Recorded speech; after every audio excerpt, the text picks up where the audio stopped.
So we are going to start the second part of this panel this afternoon. I would like to call Esti Peshin, the General Manager of the Cybersecurity Division of the Israeli Aerospace Industries at ELTA, and the Manager of the Aviation Consortium.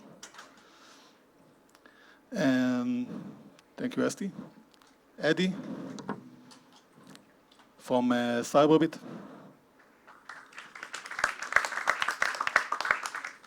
Gad Ragev from the Civil Aviation Authority in Israel. Patrick Mana from EUROCONTROL. Randy Tom from the DHS.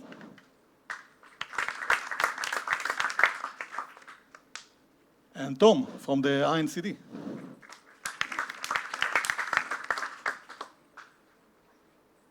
And of course, Ophir. So, Ophir from Samfire.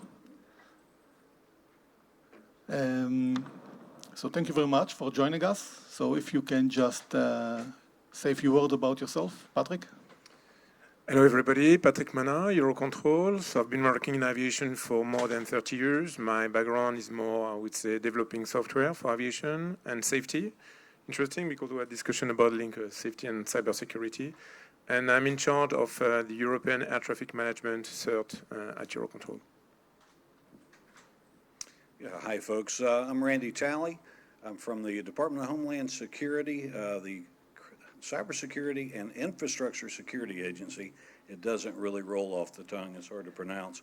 But background is I was basically a helicopter pilot for a number of years, retired from the military, was able to get on and with DHS in a number of capacities, and I've been working this particular issue for about 18 months. And it's a position that I'm very happy to be in. Hello and good afternoon. My name is Gad Ragev. I'm at the moment the COO of the Civil Aviation Authority of Israel. My background is 22 years in the Air Force, 10 years flying in a private company, small airline, Cal Cargo Airlines, and then already 10 years, more than 10 years in the Civil Aviation Authority. And part of the job is the responsibility for the cyber issue in the aviation in Israel. Good afternoon, I'm Tom. I'm the manager of the Aviation Guidance Department from the Critical Infrastructure Division. I'm the youngest one here. I have almost 12 years of experience in red teaming, and I have a background from computer science. Hi, I'm Eddie. I'm with Cyberbit, and we're doing two things that touch aviation. The first is training, cybersecurity training, that was based off our aviation training originating in Elbit. And the second thing we're doing that touches aviation is OT security, and we have quite a few airports we're working with. I'm going to discuss them. Hi, my name is Ophir Bear. I'm the CEO of Simpire. We're also doing cybersecurity training. In my background, I'm an F-16 pilot and developed a lot of avionics in the Air Force, cybersecurity, and my last assignment was the commander of the Israeli Air Force Technological Unit. It's called Ophir. So, good afternoon, everyone. My name is Esti Peshin. I'm the general manager. Thank you. I'm the general manager of the cyber division of IAI, Israel Aerospace Industries. We are focusing, among other areas, on cybersecurity for commercial aviation. I'll speak about it in a bit. We are also the leaders of the Israeli Aviation Cyber Companies Consortium. It's difficult to say it, but after a bit of practice, I managed to do that. And we are very excited to be here today. Well done on choosing the most interesting panel of Cyber Week. Thank you very much. We will start with a few questions about the cybersecurity ecosystem, of the aviation ecosystem. Eddie, question for you. What are the unique cyber challenges of a modern airport? Okay, so the first challenge would be simply people. It's very hard to get cybersecurity people here everywhere, pretty much in every single area of the industry. Even harder for some of the airports where cybersecurity is still not the first thing they consider. But once you start looking at the threats, not every airport today has a CISO. Not even a majority of them have a CISO. And when you're looking at aviation, I'm sure that there are attacks on the plane that are relevant, but the attacks on the airports are already happening. And we're seeing airports being attacked, first of all, denial of service with flight information system, a very basic attack, maybe not even intentional, but it can bring an airport down for best case 6 hours if they're really prepared. If they're not that prepared, then we've seen it, it goes into 48 hours like it happened at Bristol, right? It's not science fiction, it's happening. So first of all is having the people in place to even do security in the first place. Then, all the problems that we see in OT, in operational technology in general, the systems are 15, 20, 30 years old. When they were built, there was no intention of putting any cybersecurity in there, maybe not even connectivity. Connectivity was added over time, and now you have to start thinking about security. The most dangerous vectors we've seen are the luggage handling systems.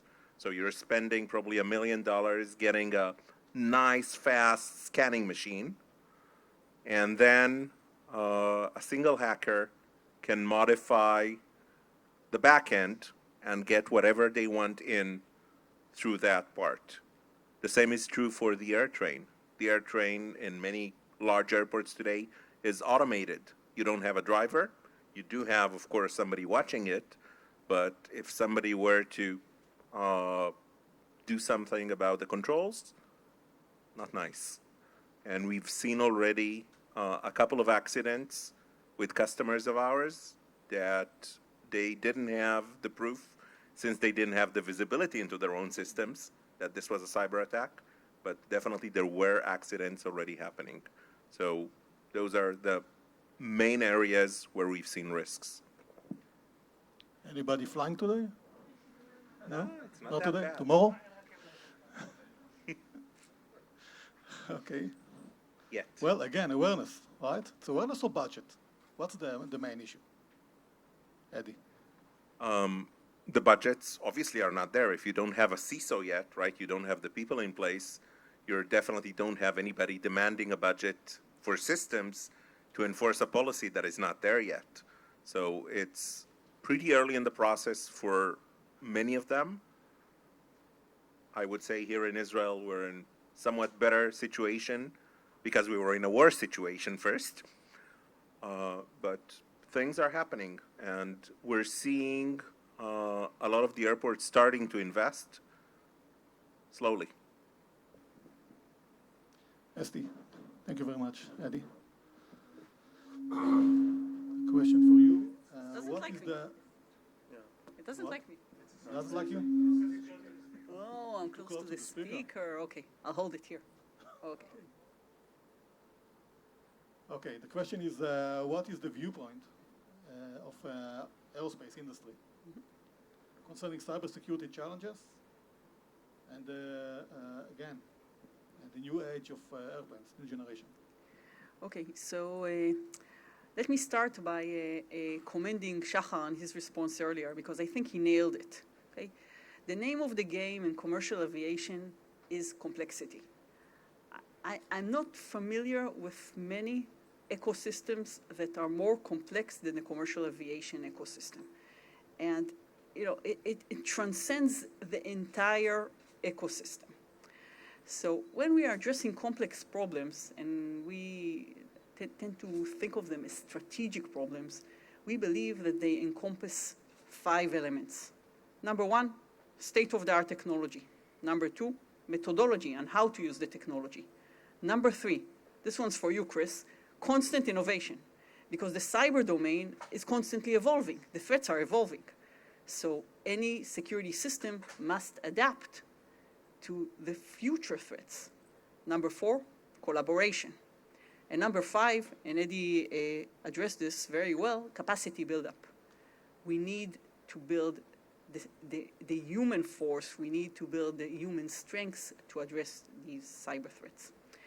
Now, when we started wrapping our minds around cybersecurity for commercial aviation, Yigal Luna, the director of INCD, the National Cyber Directorate, presented a vision where he said, Israel should become a leader, maybe not the leader, but a leader in cybersecurity for commercial aviation. But Yigal had a condition. He said, I understand that there is no single company that can provide a holistic solution. So, he told the industry, what are you going to do about it? So personally, I love challenges, and I'm a strong believer in collaboration. So we decided to form a consortium, the Israeli Aviation Cyber Companies Consortium, IACCC, and to bring together the best and the finest Israeli technology companies in order to be able to address together the holistic cyber threat for commercial aviation. Now, the initial founding members included 6 companies. I'm very proud to say that aside the Israel Aerospace Industries, one of the founding members was El Al, through its venture fund, Cockpit Innovation. We also have the usual suspects with whom we collaborate very often, Checkpoint and CyberArk, Clear Sky, who focus on cyber threat intelligence, also for the commercial aviation domain, and Karama Security, a very exciting startup that focus on protection of ECUs. Practically a day after the consortium was established, and this is a formal consortium of the Israeli Ministry of Economy, so we have to win a competitive bid in order to form this consortium. Then 2 additional companies asked to join. One of them is Argus, and we are now in the process of approving them. So it's a formal approval process. You know governments, right? So Argus will be joining, hopefully, in the very near future, and Variant Systems as well. And this consortium is meeting and discussing on how to combine solutions in these 5 pillars that I mentioned in order to be able to offer the commercial aviation industry holistic solutions. Now, we know that we don't have all the building blocks. And here, if I may, a call for action. You said about 75% of the audience are Israelis, right? So if you're Israelis and have or are working for companies that have good cyber solutions that you think can fit the ecosystem, please do approach us, and maybe you can join the consortium. We also understand that Israel doesn't have 100% of the solution, so we started a process, and this is a huge challenge. We started the process of creating a Friends of IACCC framework where we will collaborate with international actors. So the name of the game, in my opinion, is collaboration, and I believe that through collaborations like the ones we are forming in IACCC, we will be able to eventually create holistic cybersecurity solutions for the commercial aviation industry. Thank you very much, Esti. And collaboration is real key, and that's what we are trying to form here in this panel. Ragev, question for you. How do regulators worldwide involve in achieving the goal of reducing the risk of cybersecurity? I will start with a question, why we need regulations at all. We need regulations, and especially in aviation, first to give the customer paying, the lady Cohen, Mrs. Cohen, who wants to fly from here, Tel Aviv to Rome, to be sure that she is flying in El Al or in any other airline under the same standard, minimum standards, in order to, after paying these tickets, to arrive safely to this destination. That's why we need the regulations. Now, there is another reason why we need regulations. We need regulations in order that, let's say, Director General of Factory of Food, he is coming tomorrow. He heard yesterday in the news that there is a cyber issue.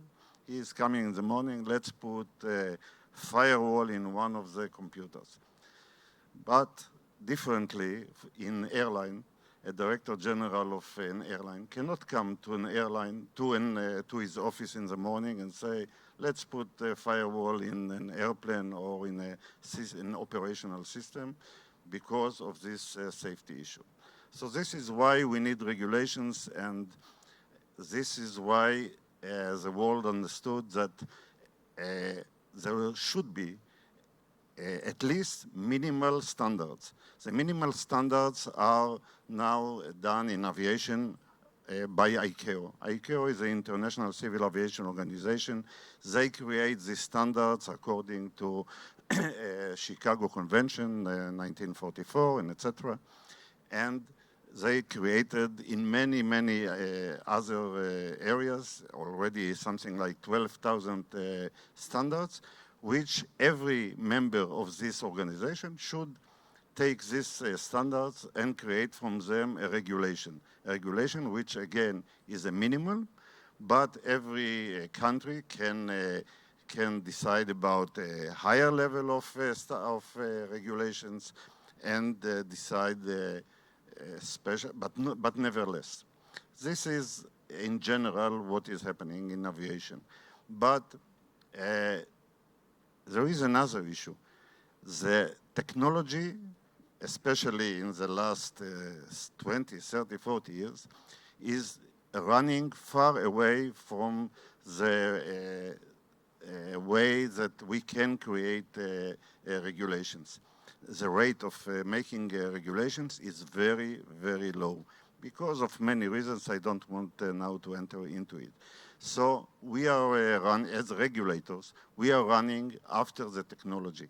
And we try very much to be not too far, because otherwise they are not relevant anyway, and they will not protect this customer paying customer.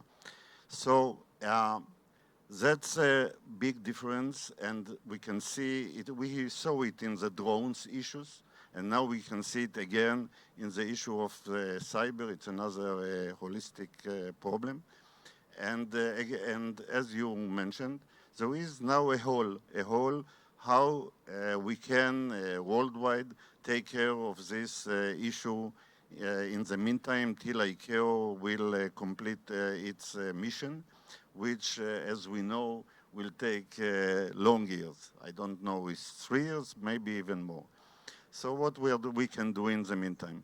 In the meantime, such a country like Israel, we are too small to create by our own decisions which influence our airlines or our industry in a different way that other airlines or other operators in the world works.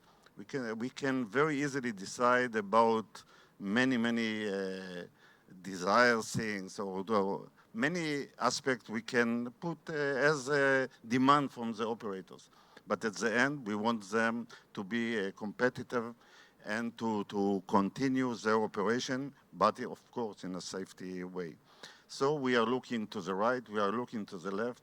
Right is, for example, the United States, the FAA, and the DHS. We are looking to the left, to Europe, to see what is done in Europe in EASA, European Aviation Safety Agency, in EUROCONTROL, in their administrations. And we try to see and to be part of these projects and to understand where does it go and to start to create here in Israel the same directions. In Israel, we found out that we are actually two bodies.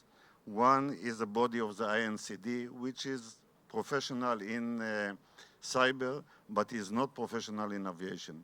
and the Israeli civil aviation, which we hope we enough professional in safety, but we didn't know anything about cyber. So we tried, the idea was to try to make something together, to establish a body, or not a body, not a formal body, but a way to work, which each side gives their benefits to the other side, and to create and to come in front of the operators in a view that on one hand the safety, on the other hand with that the cyber will be an issue and will be taken care of. I think we are in the first stage of this activity, and we have a lot to do. We are coming in front of the operators, the Israeli operators, in a way that we want to make an agreement with them. We want to agree that we will together make a plan how to go on, and specifically to look inside each issue and to work together and to decide according to this plan, step by step, to go forward and to commence. Thank you. Thank you very much, Gad. Well, I'm wondering whether ICAO will add cybersecurity section to each of any 12,000 standards, or will add a new standards for cyber. That might take time. Patrick, we would love to hear the view of Eurocontrol and managing the skies of Europe, and of course managing the access to Israel, about the cybersecurity risk to this whole complex system. Yes, first, to understand my answer, you need to understand what is Eurocontrol. So we are an intergovernmental organization composed of 43 member states, including Israel. So it's not only the EU. For us, the main risks are, the first one I would say, it's state-sponsored attack. So clearly, the ability of some states to penetrate some system, critical infrastructure, to create disruption. And this has occurred in Vietnam, in Ukraine, in Austria. So there are many examples. The second one is what I would call cybercrime. This will only increase, clearly. And to be fair, it's easier to be, if you want to be a criminal, if some guys have a vocation, go there rather than the physical crime. It's far less risky, clearly. So this will increase. And why we're concerned is that they may not know that they're attacking aviation. And by lateral movements, they may go from IT to OT, which is one of our concerns. The third one is what I would call hacktivism. Clearly, guys want to do something. And I don't know if you've heard about that, but in Europe, we have a new kind of flavor, which is fly scheme. I don't know if it's correct in Swedish, but being ashamed to fly because of environment impact. And clearly, we see that probably the trend of environmentalists attacking aviation just to complain about the negative impact on climate. This is something we are seriously concerning. In fact, what's interesting with that is that you take the three of them, they have, I would say, unlimited resources. So if they want to make it, they will make it. So the message we try to deliver to the senior management, so that's an important message for us, is that open the eyes to the senior management. Because today they're still in the illusion that it's not really a problem, for two reasons. The first one is that we are still all human. As long as you have not been hit, you say, well, we're protected. And also because of our safety DNA. In safety, you can take the past as a way to have confidence in the future, not in security. The dynamic of cyber is very much different. So you can suddenly become a target because of geopolitical tension or because of whatever appetite of a group. So that's really something that we need to convince the senior management. Why? Because they have the hands on the money. And if they don't release the money, nothing will happen. And what we need to realize is that cyber is costing money. When you design a system, it's plus 15% minimum due to cyber. So cyber is not generating revenue. It's costing money. And even if you invest, the day after you may be attacked, and the money you have invested may not prove efficient, I would say at first glance. So important way is to open the eyes to the senior management. How we can do that? By opening their eyes on the fact that things are happening. They may not know it. Second, we do a lot of penetration tests of our aviation systems to show that there are vulnerabilities and that maybe they have not yet been exploited, but they are there, so better fix it before guys do it. And it's not by doing that on simulators that you find vulnerabilities on systems, it's on actual systems. And with serious guys who are able to show with evidence that what they have done is correct. And also, an important way for us is to show that we are all dependent upon each other. Aviation, as we have said, understood, is a complex ecosystem. So you, the middle-aged castle, I can protect myself, too bad for the others, doesn't work. We are all interconnected. So the bad guys will go through the weakest points. So the idea for us is, as we have 43 states to support, is to provide common services. So we buy services, and that we provide to our stakeholders, even though not being able to purchase, to even launch a call for tender, that can benefit from this service. And there are some stupid services which are opening the eyes. Typically, for example, credential leak. So when you go to the board of directors and you show that 40% of the members of the board had their credentials that leaked once, when they see the password, suddenly they take it personally. So that's a stupid way to attract their attention. And also to open the eyes on the supply chain. We have found out that 80% of sensitive documents which are leaking, well, those leaks are due to supply chain. So that's a way also to understand that the ecosystem is kind of one. It's all together or none that we will make it. So these are the kind of things we are trying to do to address those emerging risks. Plus another one which is important is the drones. We'll have new entrants, guys who are not coming from aviation, not having this culture. And that will be probably an emerging threat for us. Thank you very much. And talking about ecosystem, we've talked about ecosystem in the first panel as well. I would like to ask you, Ophir, not just as an F-16 pilot, we have 2 F-16 pilots here. So these are actually brave guys, not because they are pilots, because they flew the actual plane that I was maintaining. So, so we have some Israeli small country. So, and we have another F-16 pilot here, right? So, yeah.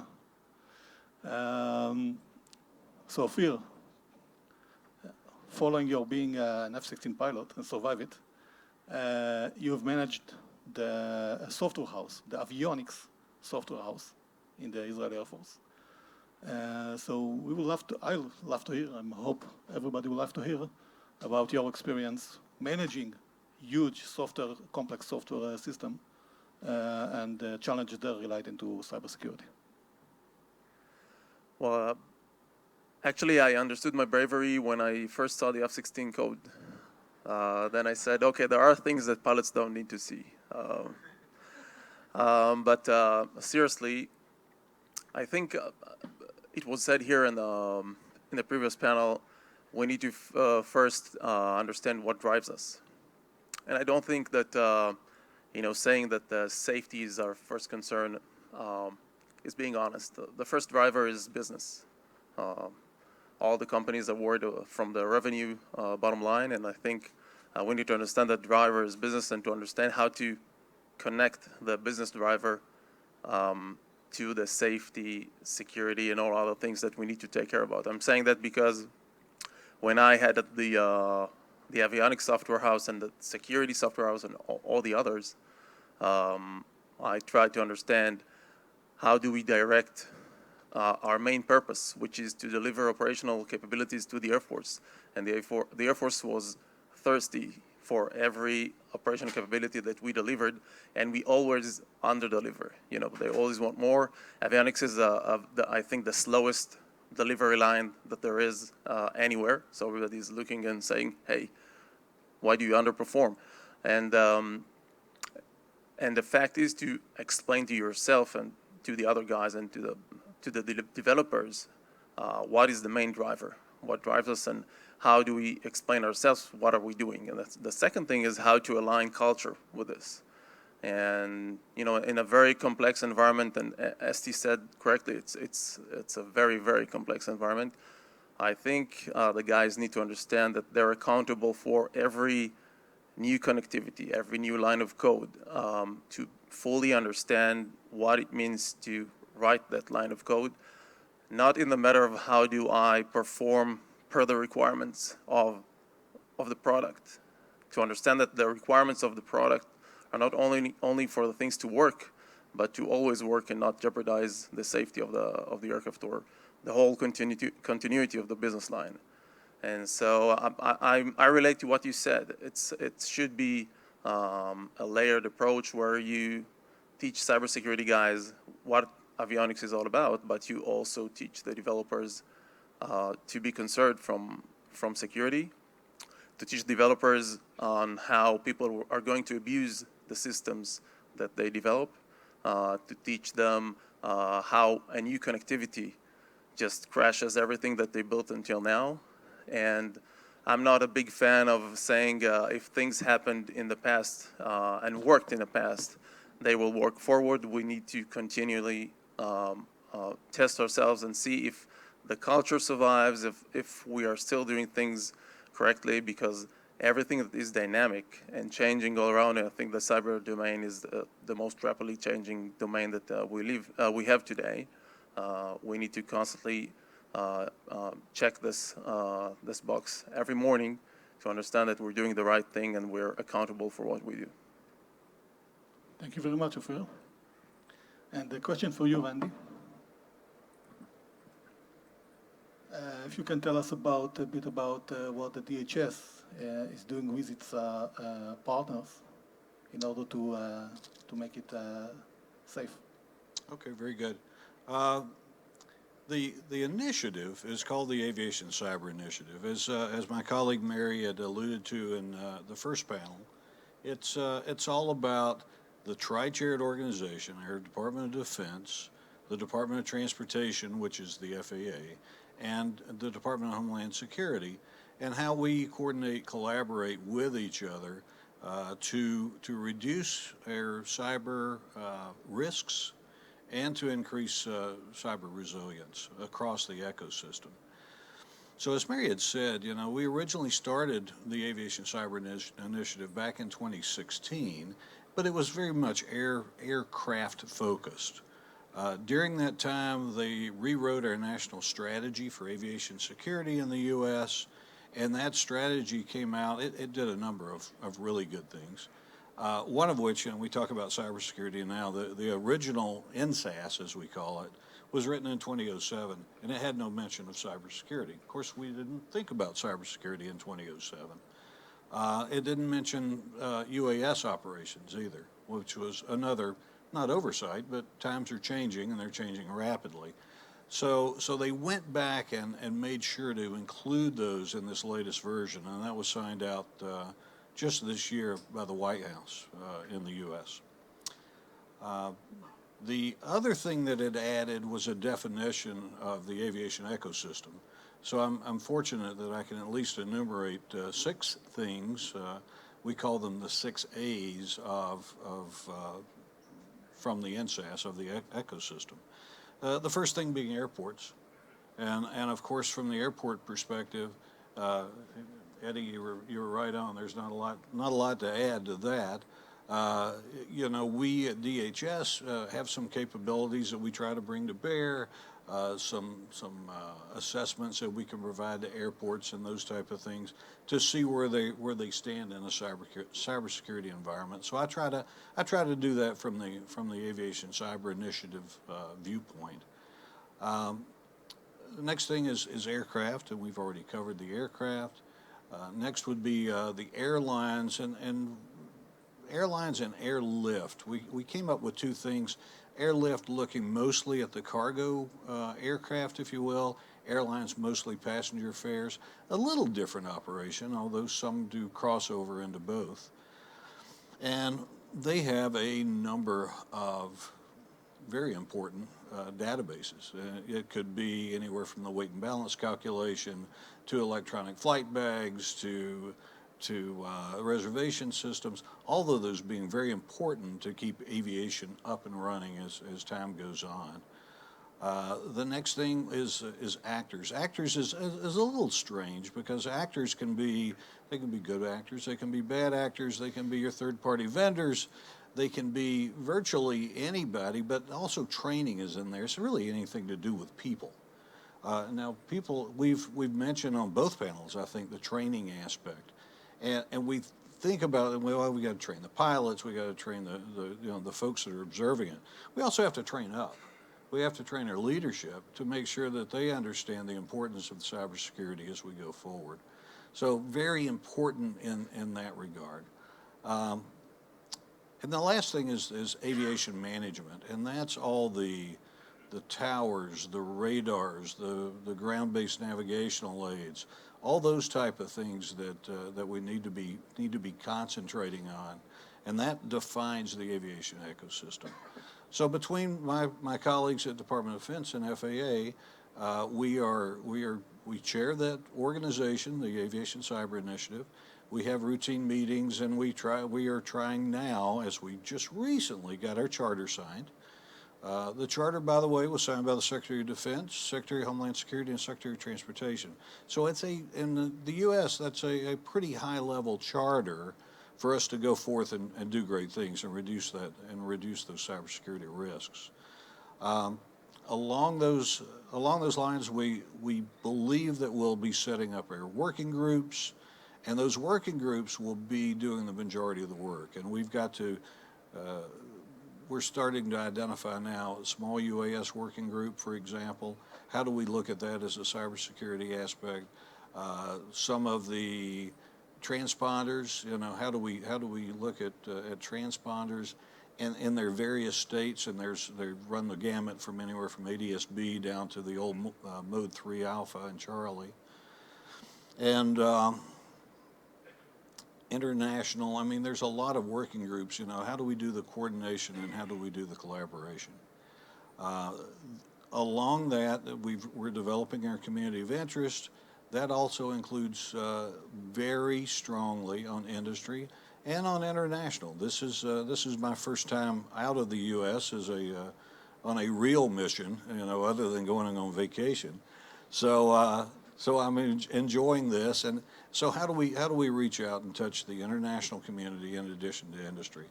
I heard it today earlier in another meeting that, well, I've held my cards close for so many years. I've done that for about 40 years, but now I'm dealing very closely with industry. I'm talking to some of the researchers, which is new to me, very new to me, as a guy that's had all these secrets and not been a great guy to share.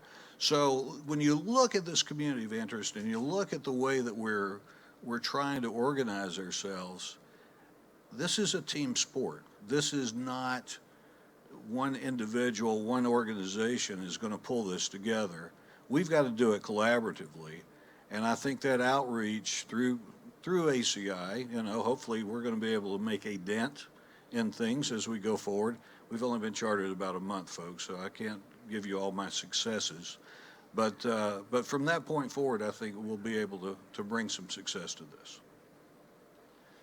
Thank you very much, Andy, and very impressive. And from the strategic point of view to more tactic point of view, Tom, if you can elaborate more about what a national or government agency can do in the terms of guidance on or supervision of critical systems. I'm not sure, but everyone familiar with the Critical Infrastructure Act in Israel. In Israel, actually, we have 31 bodies that are regulated by an act. So the Israeli Airport Authority is one of these bodies. So we in our department providing some boutique expertise and technical advisory to all these bodies. And we decided in INCD to collaborate with CAI, the Civil Aviation Authority, to provide all this expertise to the aviation companies. So we think that all the aviation companies, they are indicate, they act like critical infrastructure because they have a critical business that a lot of humans can die there.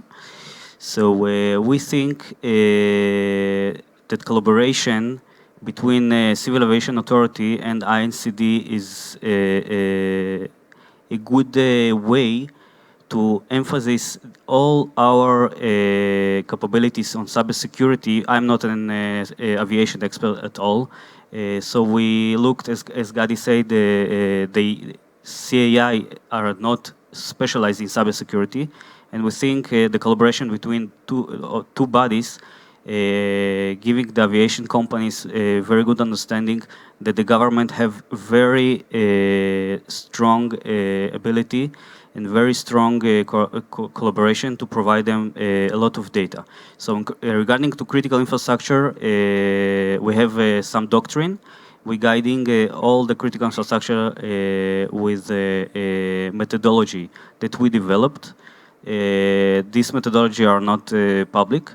So we're providing a lot of technological advisory on new projects, especially on very complex projects.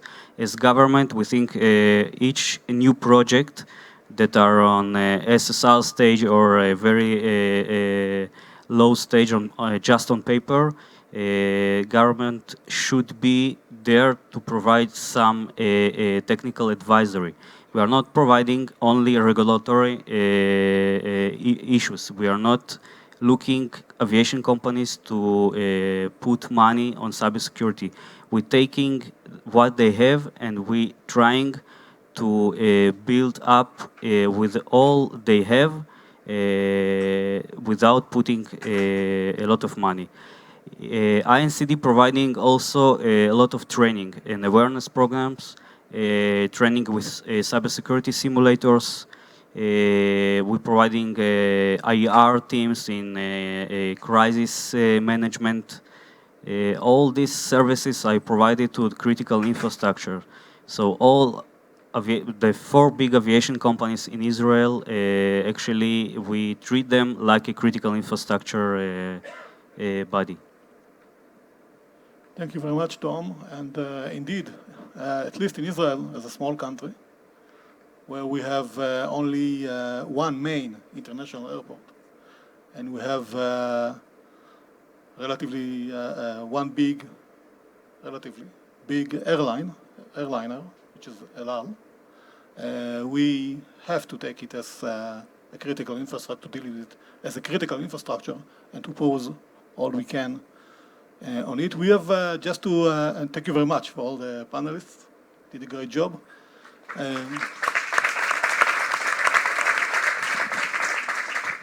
Just to summarize a few points that I've taken from this panel. First of all, awareness and training. Collaboration, of course, with all the industry, and that's what we are trying to do, nationally and internationally. As Gad said, there's no civil aviation. Civil aviation is a global thing, right? Cannot work. Cyber is a global thing as well. So cooperation, collaboration internationally is crucial to success in this field. We've talked about critical infrastructure, about regulation that needs to be one step ahead, a bit faster than it is today. And good luck to us all. Guys need to fly here. So thank you very much for all. If you have any question.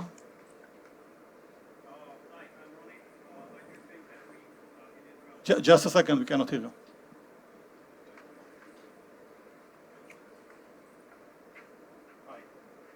You hear me? Okay.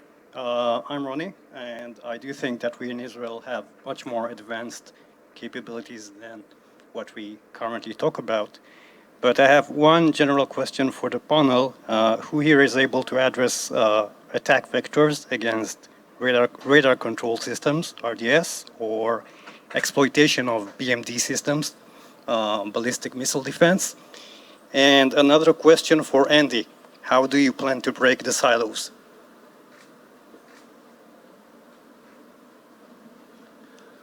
We will start with silos, maybe, because I'm not sure that this is civil aviation, so... Okay. Because I'll talk about silos for ballistic missiles. Silos for ballistic missiles. So, Randy, please. Actually, I do appreciate the question about silos. It goes back to what was addressed on the other panels. A lot of it is trust. Unfortunately, you would like to think that, you could write a standard and everybody would go by a standard. A lot of things are trust issues. You have to get to know somebody. You have to understand that they're going to operate in your best benefit in addition to, and then you can go forward collaboratively and do that. I think it goes down to that, to tell you the truth, Dadi. Yeah, just if I may add, I think that's actually the responsibility of the government, where there are silos that commercially are hard to break. That's where the government should try, or at least we cannot enforce anybody, but try to make a better collaboration and information sharing between these silos. I think that's what we are trying to do.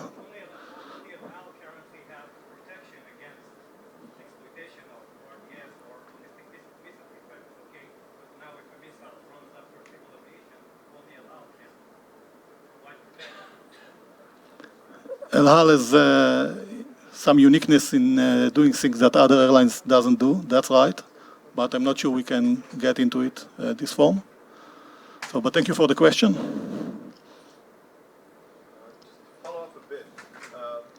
For a while now, Can you just introduce yourself? Oh, me? I'm Ari Trachtenberg, professor at Boston University.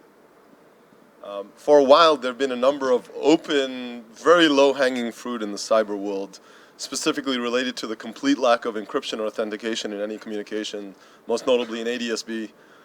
Why is it that even though we've known these for many, many years now, there's been no movement on fixing the problems?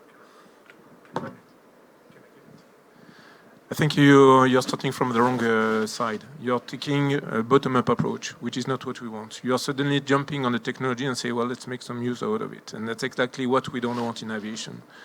We have all clearly understood that safety is our concern. So what we need is to understand how we can achieve safety. And then we need to understand what is the level of risk we have. And then look at what could be the use of certain technology that can help us. Encryption is nice. You can think about it as the magic solution, but let's think about the time when we lose an aircraft because we are unable to decrypt. And we can't afford to lose an aircraft just because we are not encrypting. So, no, what I'm saying is that solutions are interesting, but you need to think it from a perspective. It's not jumping on the solution and apply it, and then suddenly you resolve all the solution. Identification, authentication is useful, but in whatever cases, for whatever purpose. For example, we are thinking about it for the satellite-based augmentation system. Can we make sure that we can identify who has sent the signal? So there are technologies. What we need to understand is, from an operation point of view, what are the consequences if we have false alerts? What can be the impact on the ability to manage the traffic at that time? You see what I mean? What I'm saying is that we need to put the use of a technology in a perspective of operations, not only just, okay, we solve one aspect, which is cyber, which is nice, but what are the overall aspects that we need to understand? So you've answered my question, but not in a way that I wanted. Which is fine, which is fine, and I have no problem with that. Yes, please. Last question because we don't have time, so. Hi, Bo Woods with I Am the Cavalry, which is a group of security researchers. This panel and the previous panel talked a lot about the need to find people who can speak, both aviation and cybersecurity. And I wonder who on the panels is going out to the world's biggest hacker conference to try and find some of that talent, maybe who are former Air Force pilots or who are currently civil aviation pilots or private pilots, and also speak the technical bits too.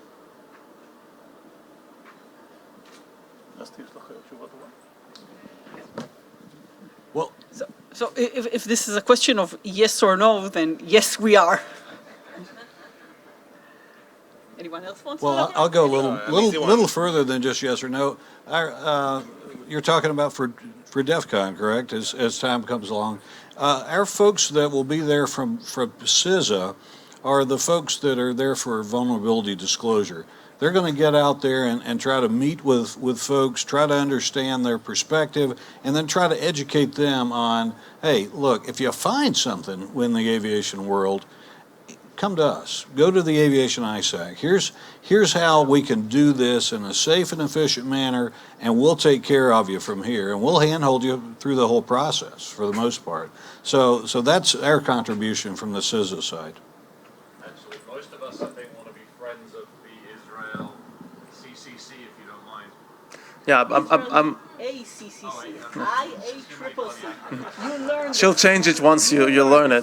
Yeah, but I think the effort should be harness the enormous power of people over there to the aviation ecosystem, and to embrace the people over there, and to understand that they act as a kind of vaccination to the industry, and not as something that hurts the industry. And I'm not sure we're at that point yet. It's not just an HR system. It's a matter of understanding what power lies over there and how can it help us be better. Okay, so thank you very much for all of you, and I hope you enjoyed this panel, and thank you very much for the panelists, and I hope to see you next year.